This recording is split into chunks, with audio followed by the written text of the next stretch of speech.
በስመ አብ ወወልድ ወመንፈስ ቅዱስ አሐዱ አምላክ አሜን።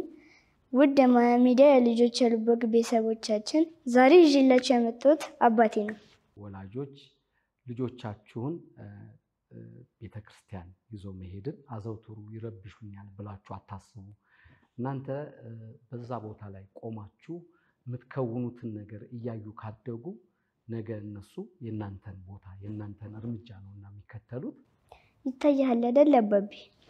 ሁሉም ጣታችን ሶስት አንጓ አለው። እግዚኦ መሐረነ ክርስቶስ 12 ጊዜ የምንለው በቀኑ 12 ሰዓት ለሰራናቸው ኃጢያቶች ማስተስሪያ ሆነን ዘንድ ቁና እስክትቀበል ባለው እኔ ነበር ቤት ውስጥ መባረከው አይደል? ቅድስት ቤተክርስቲያናችን ዮሴፍና ኒቆዲሞስን የምታስባቸው ገና ከመግቢያው በር ምንሳለማቸውን ሁለቱን ዘንጎች በእነሱ ስም በመሰየም ነው። አምላክ በየትኛውም እድሜ ክልል ላይ ባሉ ልጆች ይሰራል። ተአቲባ በደመ ክርስቶስ ተአቲባ በደመ ክርስቶስ። በስመ አብ ወወልድ ወመንፈስ ቅዱስ አሐዱ አምላክ አሜን። ውድ የማያ ሚዲያ የልጆች የልቦግ ቤተሰቦቻችን እንደምታውቁት የኛ ቤተሰብ ለዚህ ለማያ ሚዲያ አዲስ እንግዶች አይደለንም። ከዚህ በፊት እኔም አባቴም እህቴም ወንድሞቼም በዚሁ በማያ ሚዲያ ቀርበን እናውቃለን። ለትውስታ ያህል ስሜ እውነት አንድ አምላክ ይባላል። በአሁን ሰዓት የሁለተኛ ክፍል ተማሪ ሲሆን በመንፈሳዊ ህይወቴም የተለያዩ የተጎዱ አብያተ ክርስቲያናትን ከመደገፍ ባሻገር ልዩ ልዩ ጥዑም ያሬዳዊ ዝማሬዎችን ወደ እናንተ በማቅረብ ላይ ይገኛለሁ። ዛሬ ይዤላችሁ የመጣሁት አባቴ ነው። እንኳን አደረሰ አባቴ። እንኳን አብሮ አደረሰን የኔ ውድ ልጅ።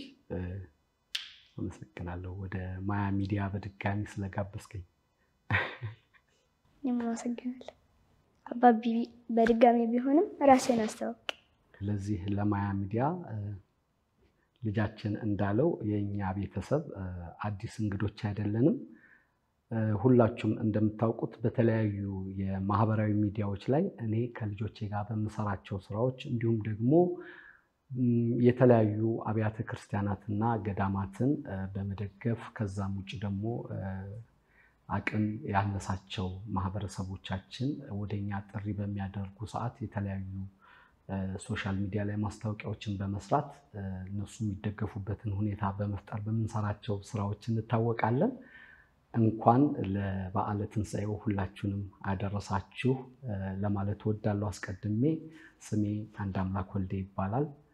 እሺ ውዬ እንግዲህ አሁን የምንገኘው የበዓለ ትንሣኤ ላይ ነው። ትንሽ ጥያቄዎች እንዲሁም በመሃል ደግሞ የተለያዩ ክሊፖችን ምናምን በመንሰራ ሰዓት ስለሚገጥሙን ነገሮች እሱን እያነሳን እንጫወታለን። ከጥያቄው ቢጀምር ቅር አይልህም አይደል?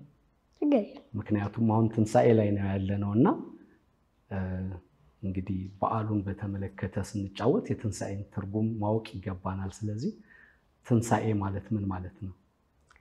ትንሣኤ ክርስቶስ ወይም ትንሣኤ ማለት ተንሥአ ከሚለው የግዕዝ ግስ የተወረሰ ሲሆን ትርጉሙም መነሳት ማለት ነው። ትንሣኤውን አስመልክቶ በዓል ስናከብር ከትንሣኤው በፊት ያለው ስቅለቱ ነውና ጌታችን መድኃኒታችን ኢየሱስ ክርስቶስ በተሰቀለ ሰዓት ላይ የተቸነከረባቸው ችንካሮች ስንት ናቸው?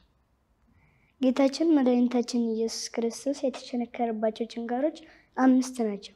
እነሱም ሳዶር ቀኝ እጁን የተቸነከረበት፣ አላዶር ግራ እጁን የተቸነከረበት፣ ዳናት 2 እግሮቹን የተቸነከረባቸው፣ አዴራ መሃል እንጨቱን ከልቡ ጋር ያጣበቁበት፣ ሮዳስ እንጨቱን ከደረቱ ጋር ያጣበቁበት። እነዚህ 5 ችንካሮች ናቸው። በቤተ ክርስቲያናችን አባቶቻችን እግዚኦታ በሚሰጡን ሰዓት ብዙ ጊዜ እግዚኦ መሐረነ ክርስቶስና በእንተ ማርያም መሐረነ ክርስቶስ ይባላል አይደል? የዛን ትርጓሜ ተነግረናል። እሺ ይታያል አይደል አባቢ? ሁሉም ጣታችን ሶስት አንጓ አለው። በትክክል እግዚኦ መሐረነ ክርስቶስ 12 ጊዜ የምንለው በቀኑ 12 ሰዓት ለሰራናቸው ኃጢያቶች ማስተስሪያ ሆነን ዘንድ ነው። በእንተ ማርያም መሐረነ ክርስቶስ 12 ጊዜ የምንለው ደግሞ ለሌሊቱ 12 ሰዓት ለሰራናቸው ኃጢያቶች ማስተስሪያ ሆነን ዘንድ ነው። ስለዚህ በአጠቃላይ በየሰዓቱ ለሰራናቸው ኃጢአቶች ማስተስሪያ እናገኝ ዘንድ ለ24 ሰዓቱ ምህረት እናገኝ ዘንድ ነው። ተጨማሪ አባቶቻችን ከዚህ ከጠቋሚ ጣታችን አንስተው በማርያም ጣታችን ሲፈጽሙ ከሰማይ ሰማያት መውረዱን ከድንግል ማርያም መወለዱን ለማመልከት እንዲሁም ደግሞ ከግራቸው ከዚች ከማርያም ጣታችን ደግሞ ጀምረን በጠቋሚ ጣታችን ፍጻሜ ላይ ስናረግ እናታችን ቅድስት ድንግል ማርያም የሰው ልጆች የቀመሱትን ሞት እንድትቀምስ ሆኖ ነገር ግን በመቃብር አለመቅረቷንና ማረጓን ለማመልከት ጭምር ያንን ያደርጋሉ። ከዛ በተጨማሪ አባቶቻችን ደግሞ ሌሎች እንደዚሁ አሁን እኔና አንተ እንዳልነው ደግሞ ሌሎች ምሳሌዎችም አሏቸው አይደለ? ያው እንዳንተ እኔ ፈጣን አይደለሁም ታውቃለህ። እሺ ጌታችን ያው በአጠቃላይ ያስኩልህ እንትኖች ህማማቱንና የህማማት ሳምንቱን የተመለከቱ ጥያቄዎች ናቸው አብዛኞቹ። ዝግጁ ነህ አይደለ? በደንብ እንዳሁኑ እያብራራህ ለመመለስ። ጌታችን መድኃኒታችን ኢየሱስ ክርስቶስ ምን ያህል ጊዜ ተገረፈ?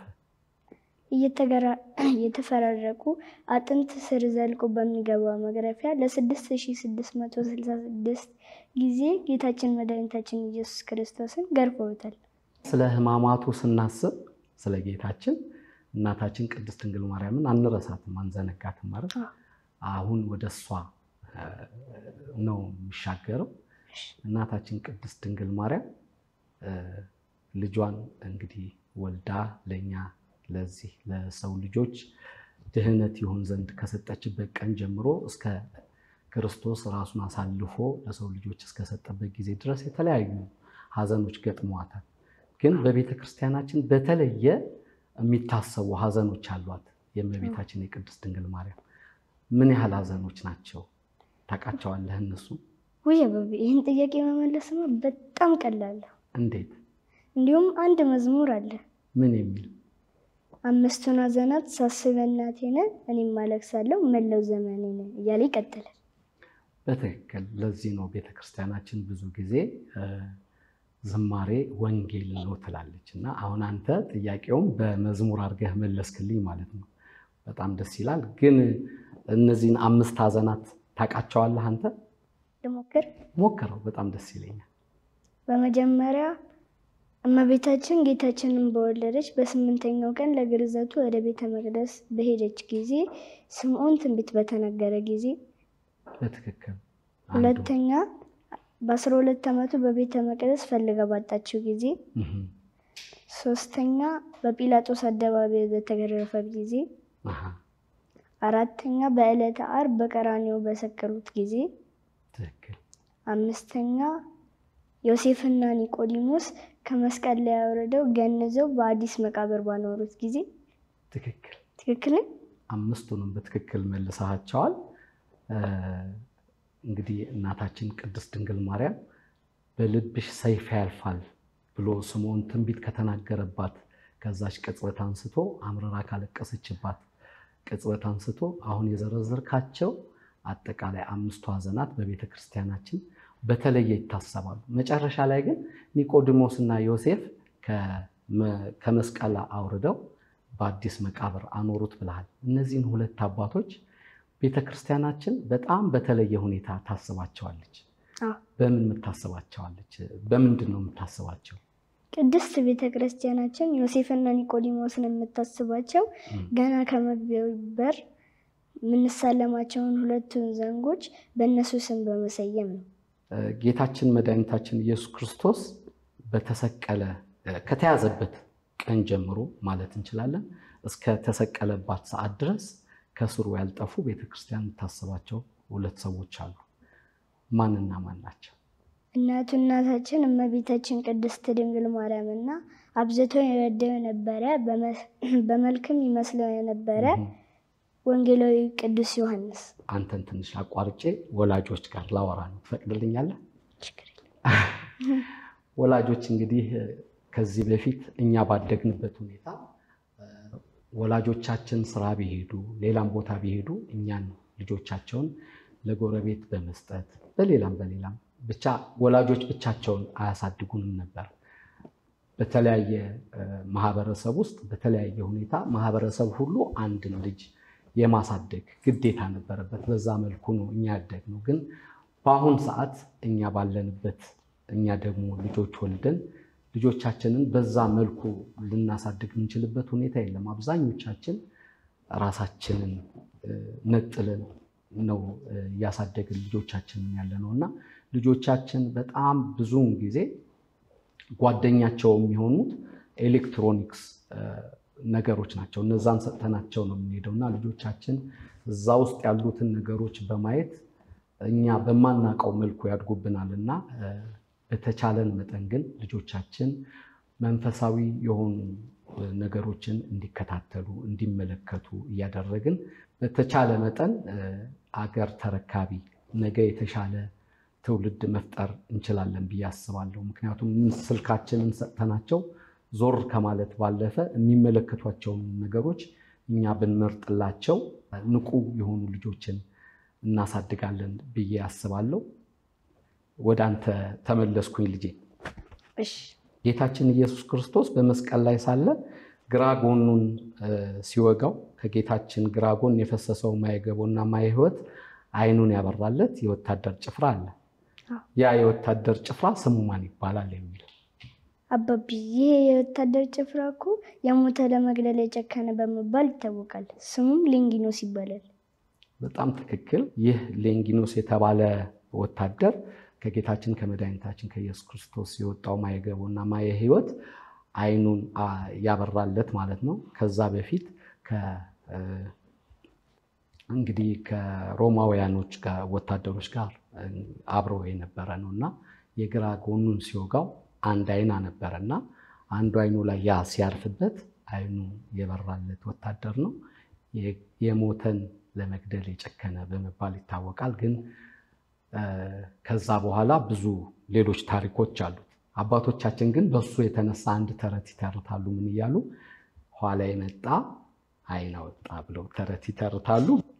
እዚሁ ላይ አያይዤ እንግዲህ ስለ አይን ካወራን አይናችን ያለቅሳል አይደል? በቅርቡ ደግሞ እናንተ የሰራነው አንድ ዝማሬ ነበርና እዛ ዝማሬ ላይ የህማማት ዝማሬ ነው።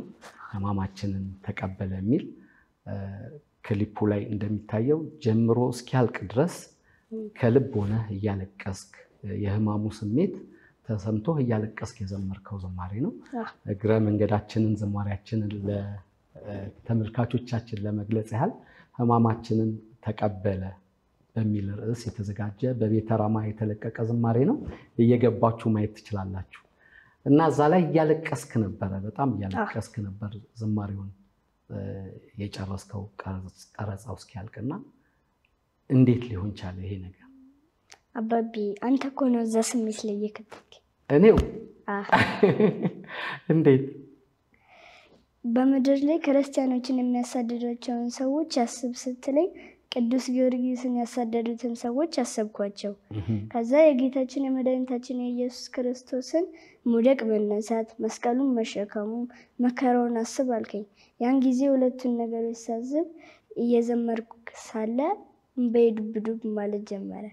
ውጤቱም እንዳያችሁት ነው። በጣም ደሳስ የሚሉ ኮመንቶች ነው እየሰጡ ያሉት ዝማሬ ላይ።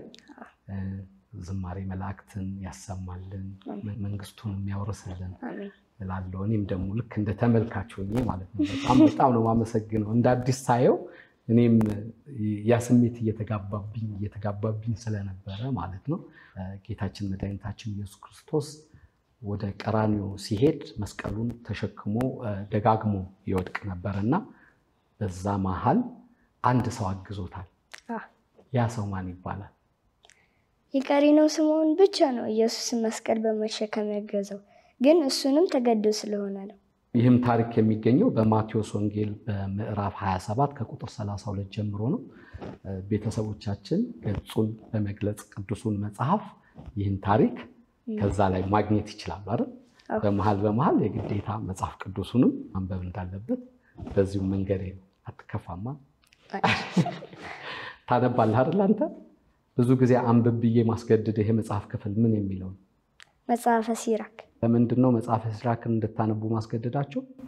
የቤተሰብ አስተዳደር መምህር መምረጥ ስለ ቤተሰብ አስተዳደግ በደንብ ስለሚናገር የሰው ልጅ በዘመኑ በህይወቱ እንዴት አድርጎ መኖር እንዳለበት ስለሚመራ አይደለ? መልካም። ስለ ዝማሬው አወራን አይደለ? የኔ ጌታ እና እንዴት እንደዘመርከው ብዙ አውርተናል። ስለዚህ ከዝማሬውን መግቢያውን አትልላቸው። እሺ ሕማማችንን ተቀበለ ደዌያችንን ተሸከመ ስለ በደላችን ደምቆ ያለ ኃጢአቱ ደከመ ያለ ኃጢአቱ ደከመ። አይበቃም? በጣም ይበቃል። ዝማሬ መላእክትን ያሰማልን። ሙሉን ዝማሬ በቤተ ራማ ማየት ትችላለች። ተአጽባ በደመ ክርስቶስ ተአጽባ በደመ ክርስቶስ። ጌታችን መድኃኒታችን ኢየሱስ ክርስቶስ ዶሮ ሳይጮህ 3 ጊዜ ትገደኛለህ ያለው ደቀ መዝሙር አለ። ይህ ደቀ መዝሙር ማን ይባላል? ኢየሱስም ጴጥሮስ ሆይ እልሃለሁ ዛሬ ዶሮ ሳይጮህ አላውቀውም ብለህ 3 ጊዜ ትክደኛለህ አለው። ይሸበል አንድ ጥያቄ እንጠይቅ። ትችላለህ የኔ ውድ ልጅ። እኛ በምንሰራው ወይ በምታስተምረን በዓለማዊም በመንፈሳዊም በምታረግልን ነገር ትችት ደርሶብህ ያውቃል ወይ አስተያየት ደርሶብህ ያውቃል? በጣም ቆንጆ ጥያቄ ነው የጠየቀኝ። አዎ በጣም ብዙ ጊዜ ትችቶችም ይኖራሉ። ትችት የሚኖረው ስራ ስትሰራ ነው። ስራ ሲሰራ ሁሌም ትችት ይኖራል አይደለ? ትችቶቹን ደግሞ ተተቸው ብለህ በኔጌቲቭ ሳይሆን ሁልጊዜም መውሰድ የሚገባህ እንደኛ አሁን ባለንበት ሁኔታ ሁሌም መወሰድ ያለበት እንዴት ነው? ፖዚቲቭሊ በመልካሙ በቃ አንተን ሊያበረቱ በሚችሉ መልኩ ነው ትችቶቹን መውሰድ ያለብህ። እኔም እንደዛ ነው መወስዳቸው ብዙን ጊዜ። ለምሳሌ እንደ ልጅነቱ ማለት ለሱ የሚመጡኑ ስራዎችን ብቻ ለምን እንዲሰራ ታረገውም የሚል አሁን ተደጋግሞ የሚጠየቅ ጥያቄ አለ። ግን ሰዎች እኔ እንደ ክርስቲያን የሚዘነጉትም ይመስለኝ ጌታችን መድኃኒታችን ኢየሱስ ክርስቶስ እግዚአብሔር አምላክ በ3 ቀን ህፃናትም ላይ አድሮ ምን እንደሰራ እናውቃለን እንደ ክርስቲያን አይደለ? እነ ቂርቆስ እናቱ በዛ በፍርሃት በነበረች ሰዓት ላይ ንጉሱ ሲያስፈራራት እናቱን አበርትቶ በሃይማኖት ጸንታ ሰማዕትነት ድረስ ደርሳ ቅድስት እንድትባል ያደረገ ህፃን ነው አይደለ? እኛ ባይልልን ባያድለን ነው ዛሬ እዚህ ላይ ያለን እንጂ እግዚአብሔር አምላክ በየትኛውም እድሜ ክልል ላይ ባሉ ልጆች ይሰራል። እና ይሄን አስተያየት ለምትሰጡኝ ሰዎች እንግዲህ የአባታችን የአቡነ ተክለ ሃይማኖት በ3 ቀናቸው ተነስተው አሃዱ አብ ቅዱስ፣ አሃዱ ወልድ ቅዱስ፣ አሃዱ መንፈስ ቅዱስ ብለው የተናገሩት ንግግር ቤተክርስቲያናችን ዛሬ ላይ እንዴት እንደምትጠቀምበት እናውቃለን። እና እግዚአብሔር አምላክ በልጆቻችን አንደበት ላይ እኛ አቅሙ ኖሮን አስችሎን እነሱ ለሰዎች መልእክት ማስተላለፍ ከቻሉ እግዚአብሔር አምላክ በልጆቻችን አንደበት ላይ አድሮ ብዙዎችን ሊመልስ ይችላልና ብዙ ባንጨነቅ ለልጆች ብቻ የሚለው ነገር እኔ አንዳንዴ ግራ ይገባኛል። ልጆቻችን መስራት ከቻሉ ማድረግ ከቻሉ ማድረግ የቻሉትን ሁሉ ማድረግ ቢችሉ አሁን የኔ ልጅ ከኔ በበለጠ እንግዲህ በሶሻል ሚዲያው ከመጣንበት አንተ ማለት ነው ከመጣህበት ጊዜ አንስቶ ለምን ያህል ቤተክርስቲያናት የገቢ ማሰባሰቢያ ፕሮግራሞችን ሰርተሃል አይደለም? በጣም ብዙ አይደለም? ይሄ ከኛ ሆኖ አይደለም፣ እኛ ጥሩ አድርገን ስላሳደግንህ ብቻ አይደለም።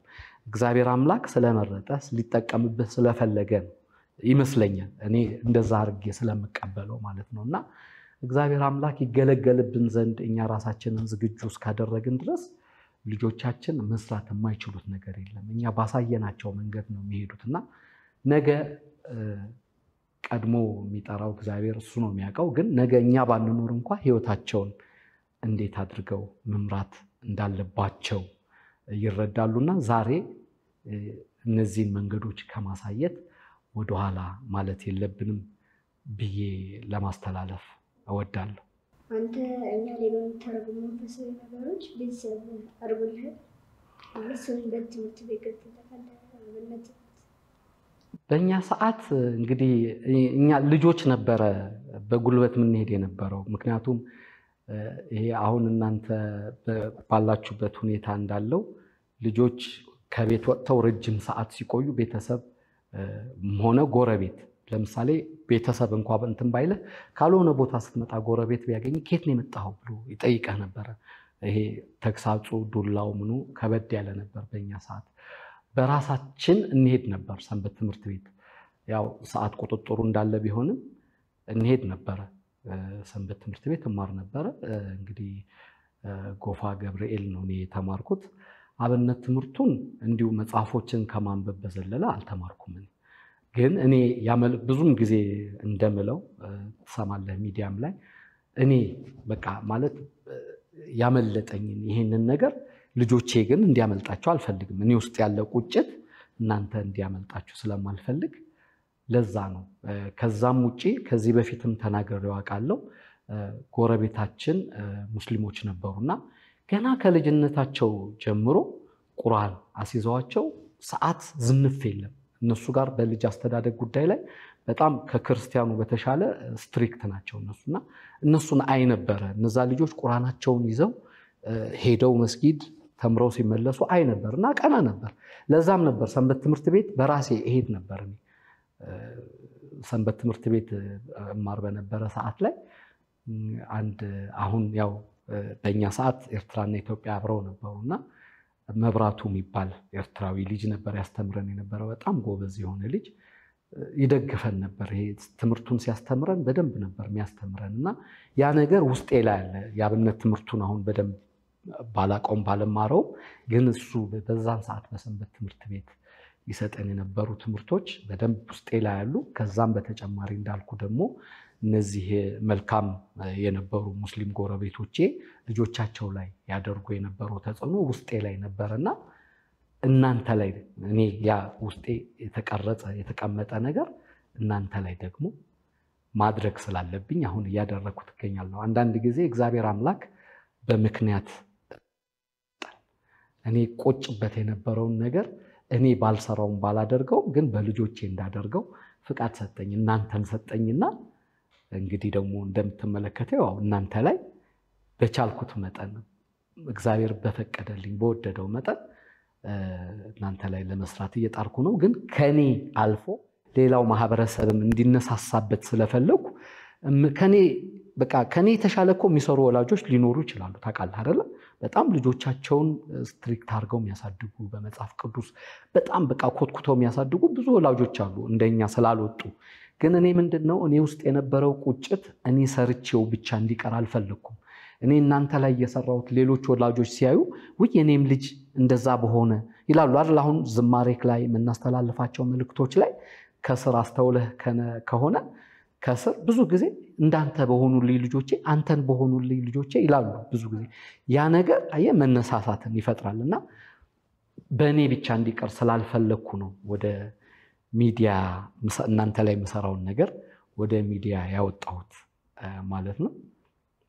አንተ ዝማሬዎችን ታደርሳለህ። እንደ አዋቂዎችም ደግሞ አንዳንድ ጊዜ ጨከን ብዬ ይዤ እሄዳለሁ የገቢ ማሰባሰቢያ ፕሮግራሞች ላይ።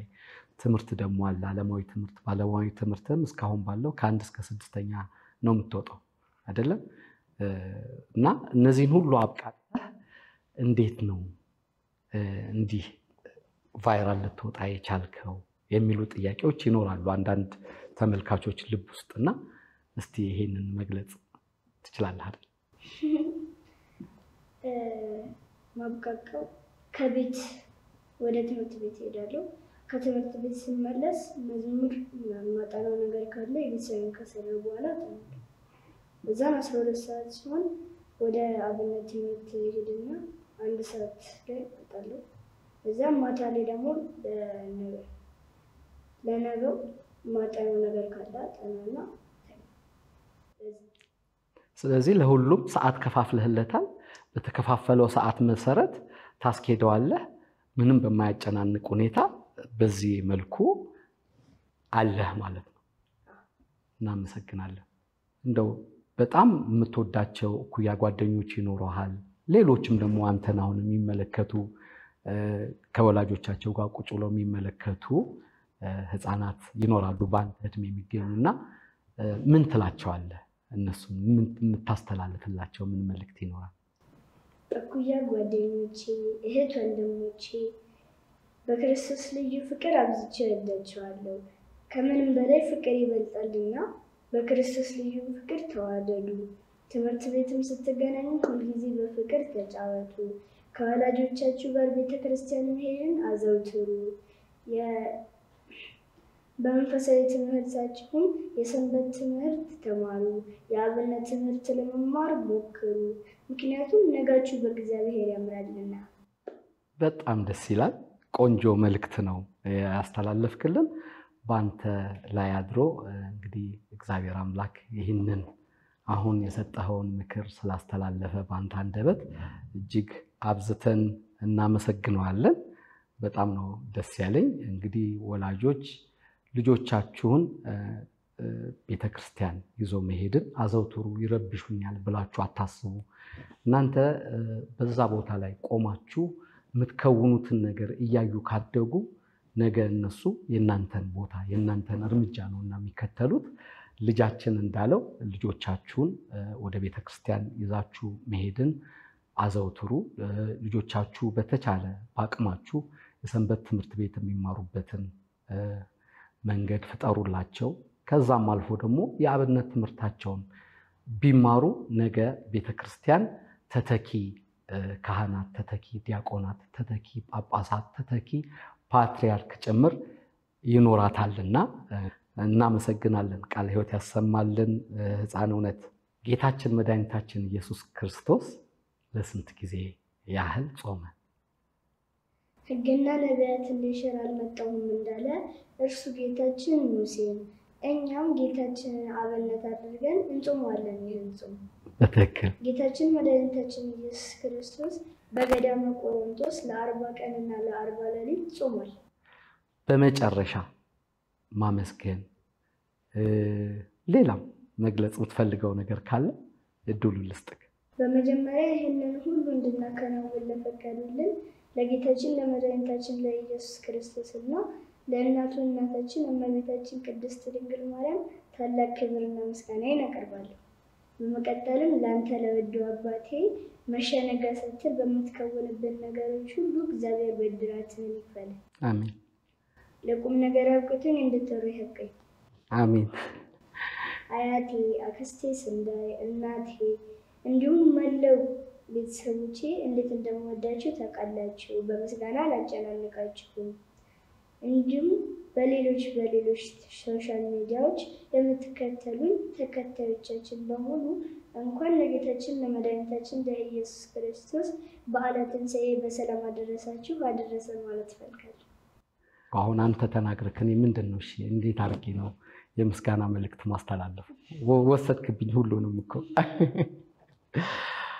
እንግዲህ ልጃችን እንዳለው እንኳን ለጌታችን ለመድኃኒታችን ለኢየሱስ ክርስቶስ የትንሣኤ በዓል ሁላችሁንም በሰላም አደረሳችሁ። ዛሬ የትንሣኤ በዓል በመሆኑ የተነሳ ማያ ሚዲያ ዳቦ አዘጋጅቶልናል። ቁረስ። አይ እንግዲህ እንደምታውቀው እስከዛሬ አንተ ክህነት ወይም ደግሞ የክህነት መነሻ የሆነውን ድቁና እስክትቀበል ባለው እኔ ነበር ቤት ውስጥ መባረከው አይደለ? ነገር ግን አንተ አባታችን አቡነ ቀውስጦስ ዝማሬዎችህንና ያለህበትን የአብነት ትምህርት ደረጃ ከተመለከቱ በኋላ እኔ ከመሞቴ በፊት ለዚህ ልጅ እኔ ድቁና መስጠት አለብኝ ብለው ድቁና ሰጥተዋል። የአብነት ትምህርትህንም ደግሞ በዛ የተነሳ በደንብ አቀላጥፈህ ለመጨረስ እየታተርክ እንደምትገኝ ይታወቃልና አባታችንም ከመሞቴ በፊት ተንሱ ለጸሎት ስትል መስማት እፈልጋለሁ ብለዋል። ያንን በዛ ምክንያት በጣም የአብነት ትምህርት ላይ እየጠነከርክ ነው አይደል? ስለዚህ ድቁናውን ከተቀበልክ በኋላ ያው ሁሌም አንተ ነህ ባርከህ ቡራኬ የምትሰጠንና ስለዚህ እኔ ደግሞ አንተን እንድትባርከው የኔን ቦታ ላንተ ሰጥቻለሁ። ሸባት ያመሰግናለሁ። ተአጽባ በደመ ክርስቶስ ተአጽባ በደመ ክርስቶስ አትገጽ ኩለንተ በትምህርተ መስቀል በስመ አብ ወወልድ ወመንፈስ ቅዱስ አሐዱ አምላክ በቅድስት ሥላሴ እንዘ አምነንበት ማኅፀነ ክህደት ከሴጣን በቀድመ ዛቲ ቅድስት ቤተ ክርስቲያን እንተ የእቲ ስመ ማርያም ጽዮን ለዓለም ዓለም ነአኩትከ እግዚእነ ሲባሃከ ነባርከከ እግዚእነ ታምነከ ንገኒ ለከ እግዚእነ ጥቀኒ ወለስምከ ቅዱስ ሰግድ ለከ ኦ ዘረክ የሰግድ ኩሉ ብርክ ወለከ ይትቀኒ ኩሉ ልሳን አንቲ ውእቱ አምላክ አማልክት ወእግዚአብሔር ወንጉሠ ነገሥት አምላክ አንተ ወኩሉ ዘሥጋ ወለኩሉ ዘነፍስ ሰንጽዋከ በከመ መሐረነ ቅዱስ እልከ እንዘ ለአንቲ ምንሰሶ ጸልዩ ከመ ዝበሉ አቡነ ዘበሰማያት ይትቀደስ ስምከ ትምጻእ መንግሥትከ ወይኩን ፈቃድከ በከመ በሰማይ ከማሁ በምድር ሲሳየነ ዘለለዕለትነ ሀበነ ኅድግ ለነ አበሳነ ወጌጋየነ ከመ ንሕነኒ ኅድግ ለዘአበሰ ለነ ኢታብአነ ንጉሥ መንሱት አላ ድኅነነ ወባልዐነ እምኩሉ እኩይ እስመ ዚአከ ይእቲ መንግሥት ኃይለ ስብሐት ለዓለመ ዓለም በሰላመ ቅዱስ ገብርኤል መልአክ ኦ እግዝእትየ ማርያም ሰላም ለኪ ድንግል በሕሊናኪ ወድንግል በሥጋኪ እም እግዚአብሔር ጸባኦት ሰላም ለኪ ብሩክት አንቲ እምአንስት ወብሩክ ፍሬ ከርሥኪ ተፈሥሒ ፍሥሕት ወምልዕተ ጸጋ እግዚአብሔር ምስሌኪ ሳህል ወጸልዪ ለነ ምሕረተ በፍቁር ወልድኪ ኢየሱስ ክርስቶስ ከመ ይስረይ ለነ ኃጣውኢነ ስብሐት ለአብ ስብሐት ለወልድ ስብሐት ለመንፈስ ቅዱስ ይእዜሰ ዘልፈኒ ለዓለመ ዓለም አሜን ወአሜን ለይኩን ለይኩን አሜን።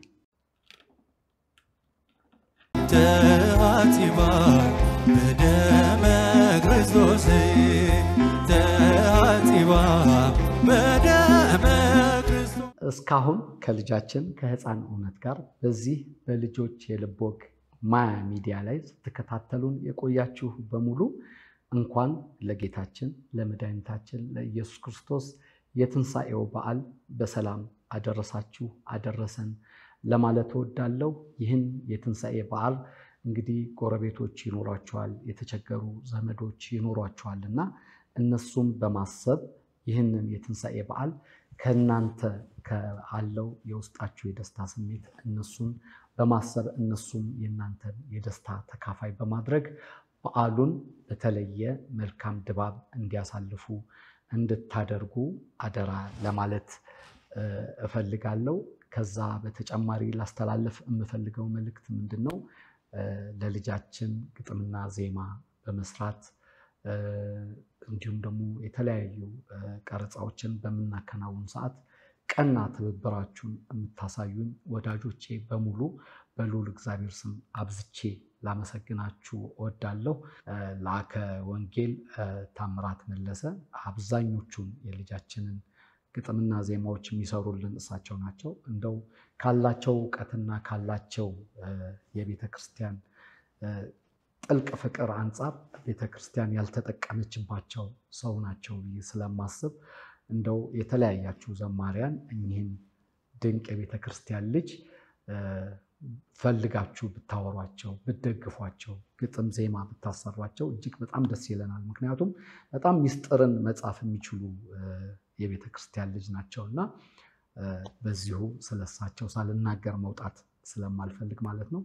በተረፈ በየትኛውም ሁኔታ ስልክ ደውለን በመናወራችሁ ሰዓት ምን ጊዜም ከጎንነን የምትሉ ሁሉ እግዚአብሔር አምላክ በበጎ ብድራታችሁን ይመልስላችሁ ልል እወዳለሁ። በቻልነው መጠን ሁሉ ሶሻል ሚዲያዎቻችንን ክርስቲያኖች ለንስሐ የሚዘጋጁበት ከእግዚአብሔር ጋር የሚጣበቁበትና መልካም ዜጋ ሆነው አገራቸውንም ቤተክርስቲያናቸውንም የሚጠቅሙ ሆነው እንዲያልፉ እናደርግበት ሶሻል ሚዲያ አድርገን እንድንጠቀመው ላለው እንግዲህ ማያ ሚዲያዎች እችን ያለችንን እግዚአብሔር አምላክ እንግዲህ በፈቀደው ያወጣናትን ቃል እንድናወጣ ሰዓት አመቻችታችሁ ጊዜ ሰጥታችሁ እድል ስለፈጠራችሁልን እናንተንም በልጆች የልብ ወግንም ሆነ በአጠቃላይ የማያ ሚዲያ ክሩ አባላትን ሁሉ ሳላመሰግን አላልፍም። መልካም የትንሣኤ በዓል ይሁንላችሁ። ተአጽባ በደመ